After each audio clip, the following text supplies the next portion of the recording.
Hi, thanks so much for joining in. You're watching the Mutual Fund Show on NDTV Profit, and my name is Alex Matthew. The topic I've selected for today, I think, is an interesting one.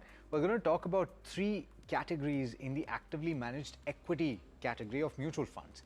Now, often when it comes to how these portfolios are selected, mutual fund portfolios are built, there are certain overarching rules that govern, say, for example, a multi-cap fund, where you have a minimum of 25% each that has to go into large, mid and small cap funds, and the last 25% is based on the discretion of the fund manager.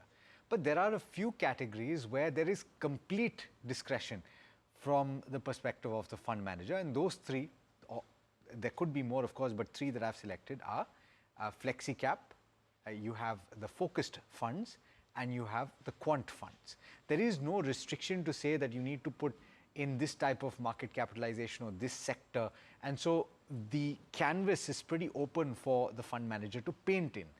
How do you govern, or how do you decide how to invest in these schemes though? How do you select one from the list, because they've all done reasonably well?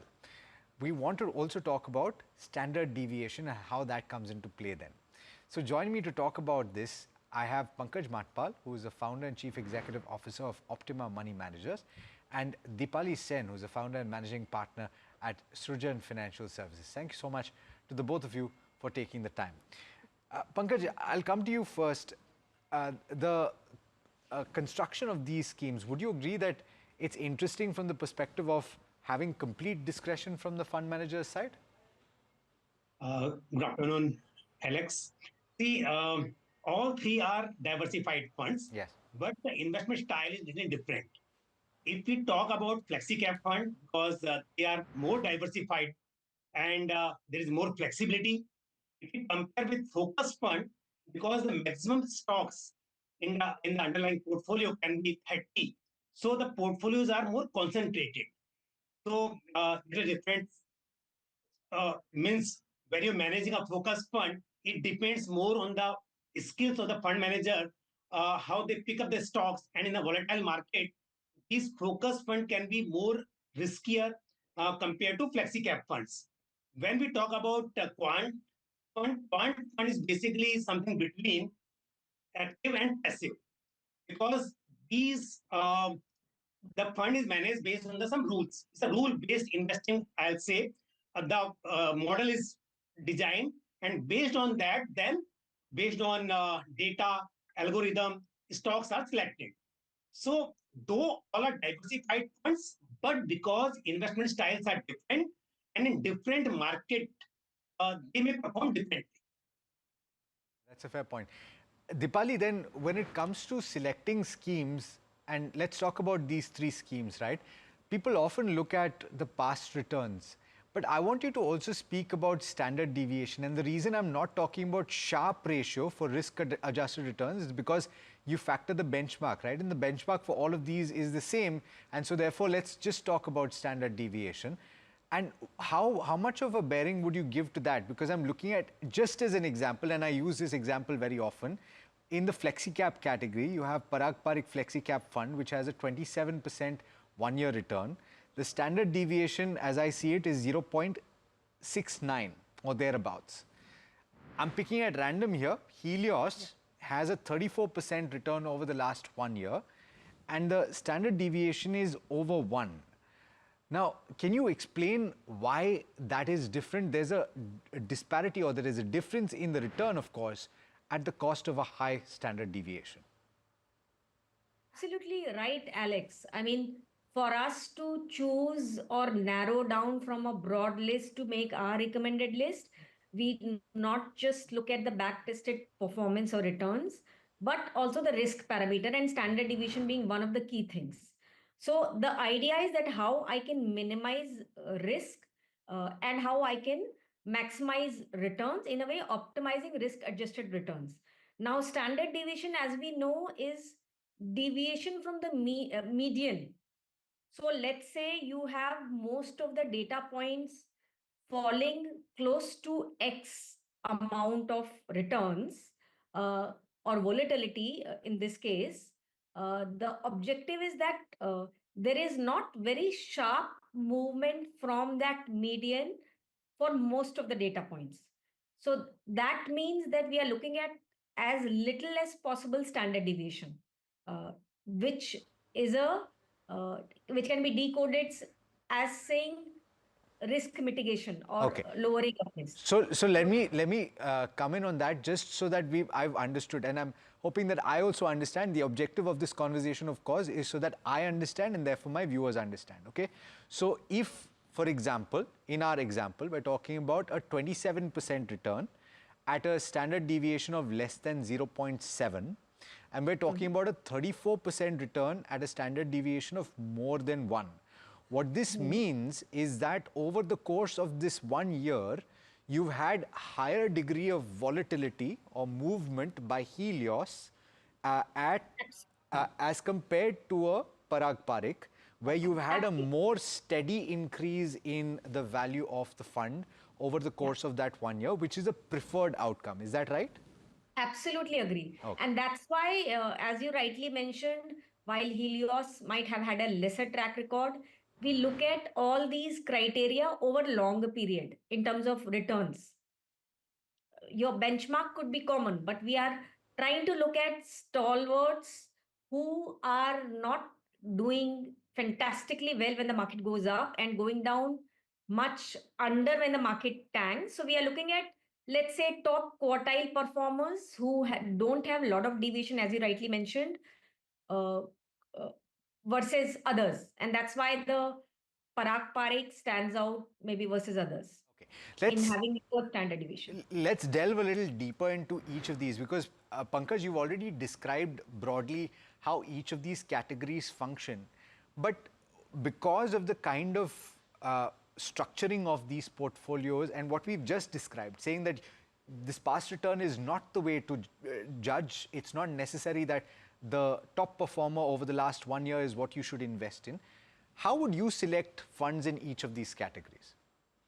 Exactly. See, first thing you have to decide that which category suits you, whether it's a Flexicap, focus fund, or it's a Quant fund, based on your objective investment, risk appetite, investment horizon.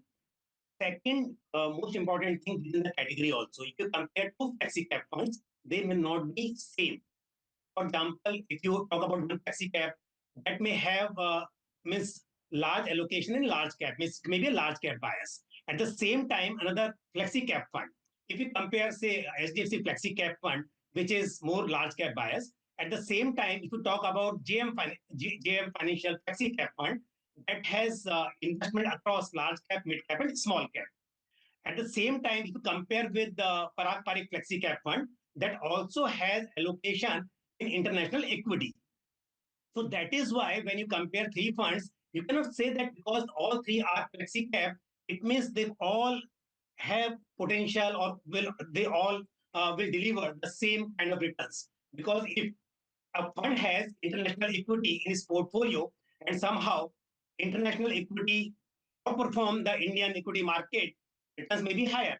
So that is why when you compare, you have to see these things. Second thing, for focus fund and flexicap fund, both have benchmark Nifty 500.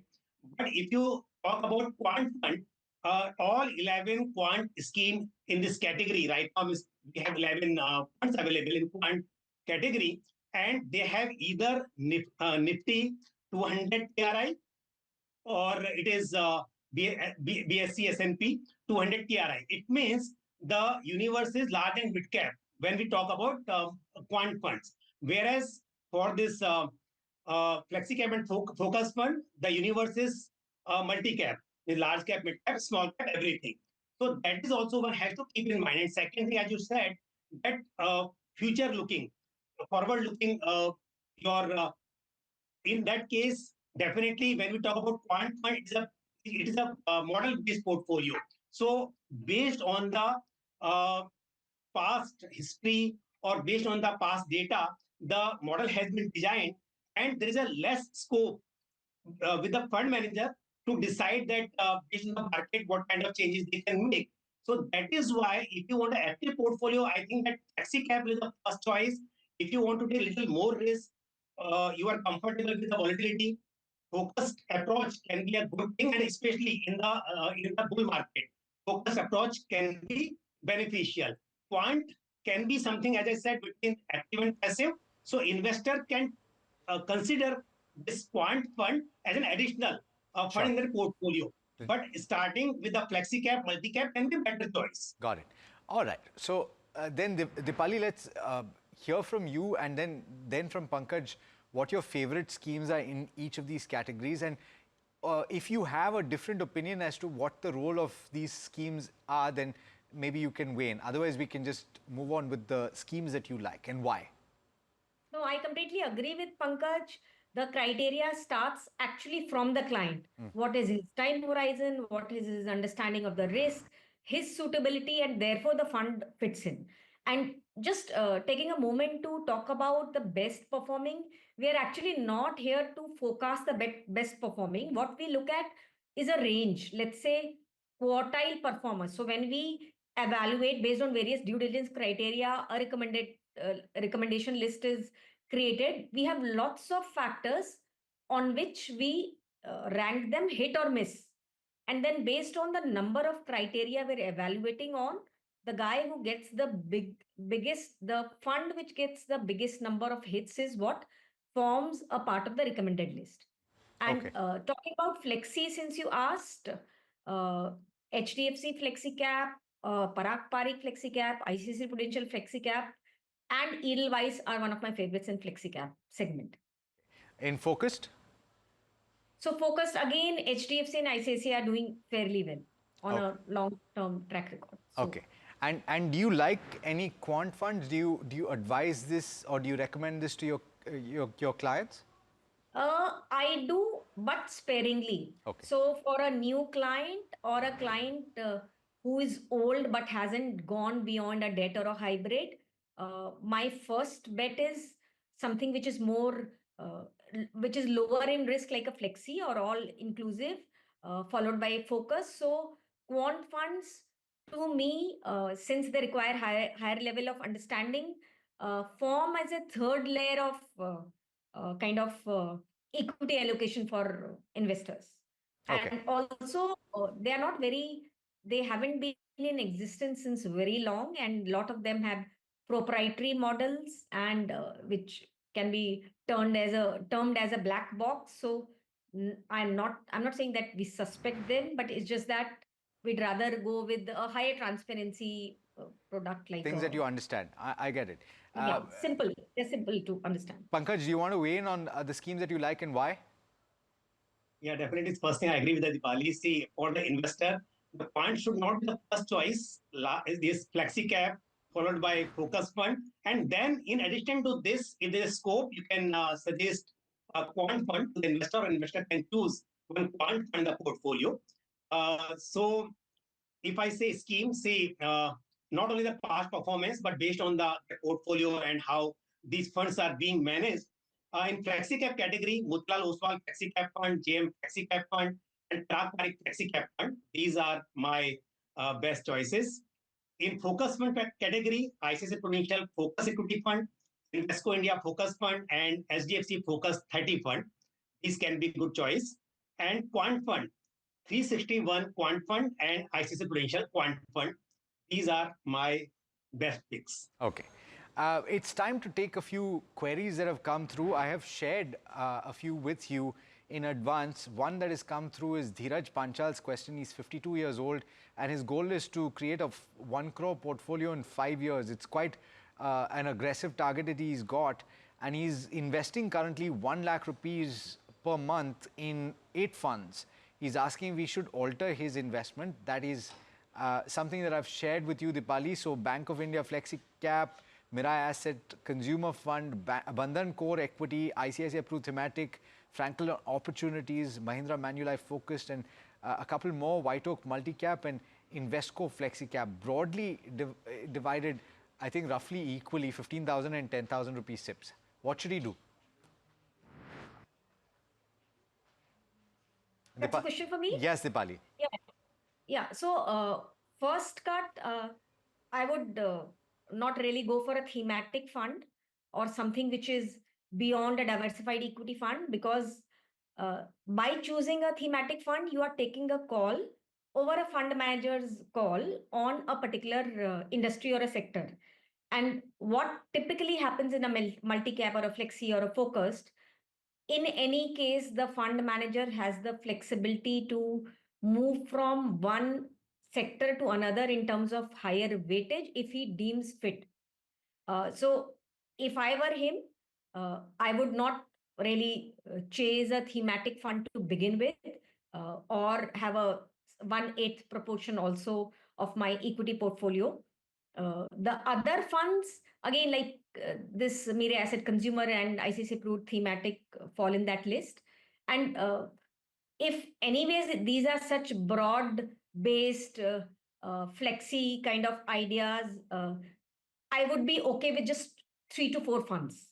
So on a really process-driven way of investing, thematic I would have avoided, and I wouldn't have gone beyond 4 to 5. I wouldn't have gone to 8 funds. Okay, so you can basically you can consolidate and avoid some of those thematic schemes that you have. Is the view from Dipali. The second question is from Tuba, and he's 33 years old. He's investing 30,000 rupees per month in 5 funds. Should he diversify further is the question. Pankaj, this is for you. Motilal Oswal large and mid cap, Edelweiss mid cap, Parag Parikh flexi cap, ICICI India opportunities, and Tata small cap. So it seems like it's a pretty diversified investment, at least to me. What do you have as your perspective? I agree with you. He has sufficient funds in the portfolio, does not need to diversify further. And he has investment across large cap, mid cap, small cap. And whereas this ICICI Prudential Opportunities Fund is concerned, that is a special situation fund, but again, it's a well diversified fund. I think he doesn't need any change. Only thing that how much he wants to accumulate and how much he should increase, that depends on that. But over a period of time, I suggest to everybody that one should opt for step-up method. So if he started with 30,000 per month right now, if possible, with time, he should increase his investment. Okay, that's a very sound advice there. Sarvana Kumar, who is 34 years old, is got an interesting goal. Child's education is what he's planning for. 50 lakh rupees is what he anticipates he will need. And he's got a 14-year time frame, all very specific in terms of goal. And he set aside 3,000 rupees in a JM aggressive hybrid and 5,000 rupees in Motilal Oswal mid-cap fund. If my math is correct, then you need 20 years at a 10,000 rupees SIP, Dipali, 10% compounded over a period of 20 years in order to hit 1 crore. So half of that, I think, should be comfortable, right? Half of that should be comfortable in the sense as in that, to achieve the 50 lakh number, 5,000 rupees over a period of... So, but what about his selection of funds? Yeah, if you could just once again show me the selection. So it is a JM aggressive hybrid fund in which he's putting 3,000 rupees and Motilal Oswal mid-cap fund 5,000 rupees. Okay, so my take on this is when you have a 14 years time horizon for a particular goal, you would rather go for a fully, 100% equity, well-diversified fund. A hybrid aggressive may just have close to 70% in equity, which can be certainly upped. And again, the other part is going in a mid-cap fund, which is high risk. So how we build a portfolio or construct a portfolio is we start with obviously having an emergency fund in a liquid thing, hybrid for medium-term goals. In this case, since this goal is long-term, one is better off starting with a flexi fund, a multi, a focused, and then maybe mid and small to a certain proportion with the criteria of mid and small not totaling to more than 25 to 30%. Okay. In this case, he has aggressive hybrid on one end, which is versus 100% equity, obviously conservative, which he can go for a flexicap fund, and mid cap is proportion is quite high, which can be pruned. All right. Thanks, Dipali, for giving us that perspective. And indeed, that brings us to the end of this edition of the Mutual Fund Show. Pankaj, Dipali, thanks so much for joining in, and pleasure having you. Viewers, that brings us to the end of this edition of the Mutual Fund Show. We've got lots lined up over the course of the day. I'd encourage you to stay tuned. This is NDTV Profit.